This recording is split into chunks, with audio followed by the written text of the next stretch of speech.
Kadehleri alıyorum, ormanlığa çıkıyorum.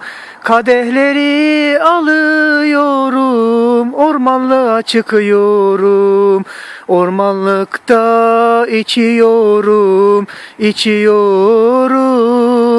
Manzaraya bakarak ormanlıkta içiyorum. Benim kaderim bağlanmış. Ormanlıkta içiyorum. Kadehleri yudumluyorum ormanlıkta. Ormanlığın tepesinde içiyorum kadehlere, rakıları, biraları içiyorum. Ormanlıktan manzaraya bakarak içiyorum.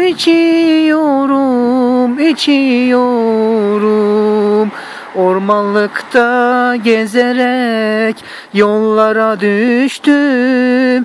İşte bu gördüğünüz yollar, manzaralar. Ormanlığın manzarası bu manzara.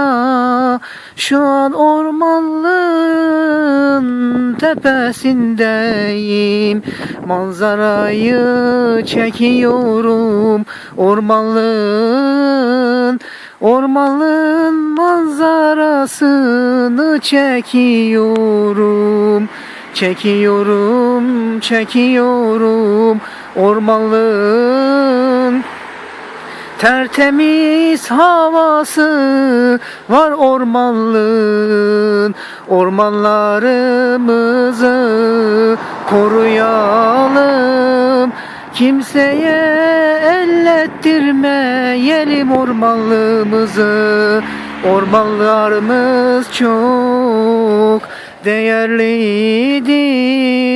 Ormanlığımız çok değerlidir. Ormanlığın tepesinde yollara düştüm. Benim bahtım çok kapalı, ormanlara düştüm. Ormanlığın tepesinden geziyorum. Ormanların tepesinde geziyorum. Şu anda binevlere, ormanlığa bakıyorum. Ormanlıktan yürüyerek binevlere indim. Binevlere iniyorum aşağıya doğru.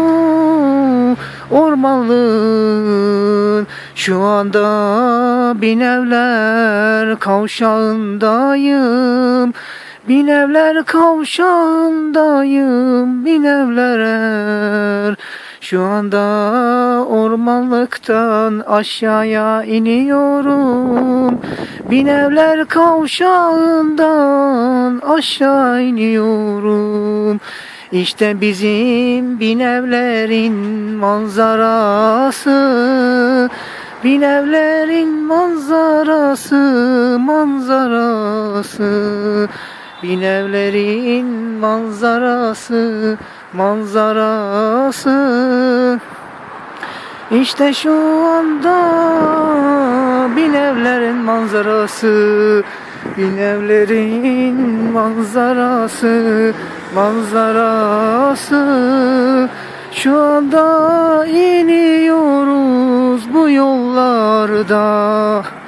Sokaklarda geziyorum, işte gezdiğim sokaklar, ıssız sokaklar. İşte ıssız sokaklar. Burası Binevler Mahallesi. Benim mahallem ormanlık gibi, ormanlığın tepesinde sanıyorum. Kendimi ormanlıkta sanıyorum. Çamların tepesindeymiş gibi sanıyorum. Ormanlığın tepesindeymiş gibi oluyor. İşte ormanlığın tepesinden gözüken yerler. İşte ormanlık manzarası. İşte ormanlık manzarası.